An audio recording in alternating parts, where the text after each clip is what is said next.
राजधानी लखनऊ के मोहनलालगंज क्षेत्र से राष्ट्रीय पान किसान यूनियन के 7 सदस्यीय प्रतिनिधिमंडल राज्यपाल भवन में पान किसानों की समस्याओं को लेकर राज्यपाल आनंदीबेन पटेल से मुलाकात की और पान किसानों की समस्याओं से अवगत कराया। इस दौरान पान किसानों द्वारा पान की बेल व पान के पौधे राज्यपाल महोदया जी को भेंट किया गया, जिसे राज्यपाल महोदया ने अपने हर्बल गार्डन में रोपित कराया। राम प्रधान, कैलाश नाथ चौरसिया, बघौना। कुछ सारे ऐसे जो है कमजोर चौरसिया समाज के हैं जो भीट का कार्य करते हैं, पान किसानी करते हैं, लेकिन उनके पास जमीनें न होने के कारण वो किराए पर करते हैं। हाँ, किराए पे करते हैं। इसके लिए क्या कहना चाहेंगे आप? किराए पे हम लोग यही सोच रहे हैं, अगर इनका जैसे कहारों का पट्टा होता है, तालाब का पट्टा होता है, उसी तरह अगर चौरसियों का पट्टा कर दिया जाए या फिर लीज पे इन लोगों को जमीन मिल जाए तो इन लोगों को सब हर एक चीज में सुविधाएं मिलेगी। हाल ही में अभी आप गए थे कहीं मुलाकात करने? राज्यपाल श्रीमती राज्यपाल से आनंदी पटेल से मिलने गए। तो क्या बातें हुई, क्या बात हुई वहाँ पर? वहाँ पे बात यही आश्वासन दिया गया है कि हम कोई अधिकारी वैसा भेज के वहाँ पे जाएगा तो देखा जाएगा, देख के फिर उस हिसाब से उसका कार्य किया जाएगा। अच्छा, जो पान की खेती करते हैं किसान, इनके क्या बीमा वगैरह नहीं होते? नहीं, इनका कोई बीमा वगैरह कुछ नहीं होता है। आपदा में इनका सहयोग कहीं से नहीं हो पाता? कुछ भी सहयोग नहीं होता है। किसानों के लिए सरकार आगजनी और जो है अन्नदाताओं के लिए आगजनी या बहुत सारी चीजों के लिए मुआवजा देती है? नहीं, ना तो इनको आगजनी में कुछ भी इनको मुआवजा मिला है और ना आपदा में अभी तक मिला है। और इन लोगों को मिला है तो उद्यान विभाग से कुछ लोगों को मिला है, जैसे 100% में मान के चलिए 10-5% लोगों को मिला है, बाकी नहीं मिला है। विदेशों में भी पान जाता है, तो यहाँ पर इनको सरकारी अगर अनुदान नहीं मिल रहा है, अगर अनुदान मिल जाए तो क्या पान की पैदावार मान के चलिए 50% ज्यादा हो जाएगी। हाँ। इससे फायदा सरकार को भी फायदा होगा और जो हमारे पान किसान हैं इनको भी लाभ मिलेगा। चौरसिया समाज के लिए क्या कहना चाहेंगे? हम लोग चौरसिया समाज के लिए यही चाह रहे हैं कि अगर सरकार इन लोगों का लीज पे दे दे या फिर इन लोगों को अनुदान मिलना चालू हो जाए तो, या फिर बीमा इन लोगों का अगर हो जाए तो इनके लिए लाभकारी रहेगा और इन लोगों को पैदावार में भीट वगैरह में बहुत ज्यादा करेंगे। बेचालाल चौरसिया, प्रदेश महासचिव, राष्ट्रीय पान किसान यूनियन उत्तर प्रदेश।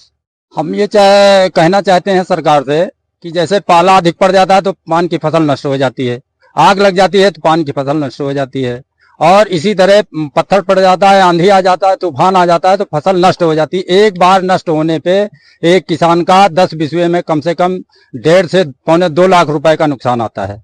और सरकार के द्वारा अब तक हमने कई बार पत्र लिखे, मुख्य सचिव को लिखा, मंत्री को लिखा, सबको लिखा। अभी 4 अप्रैल को 2026 को माननीय राज्यपाल महोदय से भी मिले, इसमें 9 सूत्री मांग पत्र दिया और उसमें विशेष है कि पान की खेती को कृषि का दर्जा और जो सरकार योजनाएं चला रही है उसमें से कोई देखने वाला निगम नहीं है तो निगम बनाए और पान अनुभाग जो है शासन स्तर से लेकर के पान अनुभाग का गठन करे, जिससे पान किसान एक जगह जाए। इसमें कभी कभी अधिकारी कृषि विभाग में भेज देते हैं, कभी कभी उद्यान में भेज देते हैं और अधिकारी अपनी मनमानी करते हैं और किसान इसी दोनों में फंसा रहता है। इसलिए अलग अनुभाग हो जाए तो इसमें जो है किसानों को राहत मिले। और इसके लिए सरकार को चाहिए कि जो दे रही है सरकार, वो जागरूकता अभियान के माध्यम से लोगों को बताए, चौरसिया समाज के पान खेती करने वाले लोगों को बताए कि आपके लिए ये सुविधाएं हैं। वैसे मेरी जानकारी में केवल कुछ लोगों को उद्यान विभाग अनुदान दे रहा है, कुछ लोगों को, जो भी बहुत से ऐसी जगह देखने को मिला है कि वो पान की खेती में नहीं कर रहे हैं और उनको अनुदान सरकार के द्वारा दे दिया गया। तो मैं चाहता हूं कि इसका अलग अनुभाग हो और जिम्मेदार अधिकारी हो, जिसपे कोई लिखा पड़ी हो तो उससे सही जानकारी मिल सके। क्या अन्य कास्ट के लोग भी जो है अन्य कास्ट के लोग, पान की खेती इतनी महंगी है और इतनी कठिन है क्योंकि इसमें 10 बिस्वे में अगर पान बरेजा का निर्माण किया जाएगा तो 4 लोग 24 घंटे काम करेंगे तब भी उसका काम खत्म नहीं होगा। ये कार्यक्रम 24 घंटे चलने वाला है और इसमें कोई लोहा लंगड़ का काम नहीं होता, इसमें सारा चीज खरपूस होता है, बांस, बल्ली, स्याठा, पतावर और ये अपना पुआल, ऐसी चीजें साल में किसान जो है इकट्ठा करता रहता है। जनवरी से लेकर के मार्च तक इसका अहम निर्माण में महत्वपूर्ण भूमिका होती है और लेबर डाल करके काम कराता है।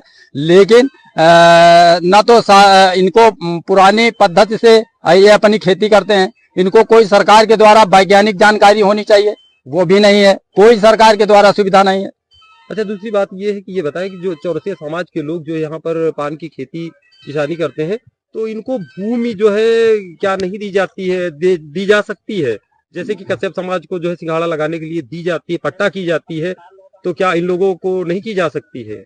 नहीं अब इसमें सरकार की अहम भूमिका है कि जब कश्यप समाज 3 महीने की खेती के लिए उनको पट्टा किया जाता है और ये चौरसिया समाज 365 दिन उसी तालाब के किनारे रहता है, तो इसको भी होना चाहिए। जो ग्राम समाज में खाली पड़ी भूमि है, हमारी तो मांग है कि जो ग्राम समाज में खाली पड़ी भूमि है वो जैसे ये किराए किसान अगले किसान से लेते हैं, वो किसान ग्राम पंचायत चौरसिया समाज को दे और लीज पर पट्टे पर, और उसका राजस्व ग्राम पंचायत में जमा हो। दूसरा ये है कि ज्यादातर देखा गया है कि ग्राम समाज की जमीनें वही कश्यप अन्य कुम्हारों को हो जाती हैं, लेकिन चौरसिया समाज को नहीं हो पाती हैं। ये विडंबना है। हमने कई बार शासन को पत्र लिखा है कि जो है। अच्छा, ये बताएं कि जैसे कि देखा गया कि क्षेत्र में जो भीटे पान का कारोबार होता है, तो ये कहाँ कहाँ विदेशों में भी जाता है क्या? ये पूरे भारत में ही पान का पैदावार होता है, कुछ जगह छोड़ करके, और ये विदेशों में जाता है पान पूरा। विदेशों में कीमत ज्यादा होती है? विदेश यहाँ वो वहाँ जाता है तो डॉलर में हो जाता है, यहाँ रुपए में होता है, वहाँ डॉलर में होता है। जहाँ जैसी मुद्रा है, जिस देश की मुद्रा है। लगभग कितने देशों में जाता ये 29 देशों में जाता है पान, और ज्यादातर ये कलकत्ता बंदरगाह के माध्यम से जाता है। वहीं से इसका वो वाणिज्य विभाग से होता है, वहां से लेखा जोखा अगर जो भी लेना चाहे ले सकता है कि पान कहाँ कहाँ जाता है और कितना जाता है, तो ये प्रतिवर्ष मिल सकता है वाणिज्य विभाग से। अपना परिचय दे। रमेश चंद चौरसिया, ग्राम बघौना में रहते हैं जी। अच्छा, ये बताएं कि ये आप जो है कारोबार क्या करते हैं? चौरसिया है, पान के भीट का खेती करते हैं, किराए पे जमीन लिए हैं और यही खेती करते हैं। पानी वानी लाने की दिक्कत होती है, इंजन बोरिंग किराए पे लेना पड़ता है। कितने सालों से कर रहे हैं पान की खेती? कम से कम 20 साल से। 20 साल से कर रहे हैं। तो कितनी लागत से लगती है इसमें? 10 विश्वों में कम से कम 5-6 लाख रुपया लग जाता है। इसमें कोई सरकारी अनुदान आप लोगों को मिलता है? सर आज तक नहीं मिला कुछ। सरकार का सहयोग नहीं मिलता है? कुछ नहीं मिला सर। आगजनी आपदा किसी चीज में? नहीं सर, भीट भी जल गया था, उसमें कुछ नहीं मिला था। आपके पास जमीन नहीं है, किराए पे लेके करते हैं? जी, किराए पे जमीन। कितने सालों से कर रही है किराए पर? यही 20 साल से किराए पर कर रहे हैं जी। तो इसके लिए सरकार से क्या अपील करना चाहेंगे? आप किराए पर कर रहे हैं आखिर यहाँ पर, तो सरकारी अनुदान आप लोगों को नहीं मिलता है, तो सरकार से क्या अपील करना चाहेंगे? सर यही अपील करना चाहते हैं, कुछ सरकार मदद कर दे, हमारे लोगों की कुछ अनुदान वगैरह मिल जाए तो हम लोगों को राहत मिल जाए भीट बनाने में, बोने में। चौरसिया समाज के लिए सरकार ने आज तक क्या कोई कदम नहीं उठाए? नहीं सर, उठाए हैं, कुछ लोगों को मिला है पैसा अनुदान का, एक आध लोगों को मिला है। बाकी हम तो 1-2 बार अप्लाई भी किए हैं।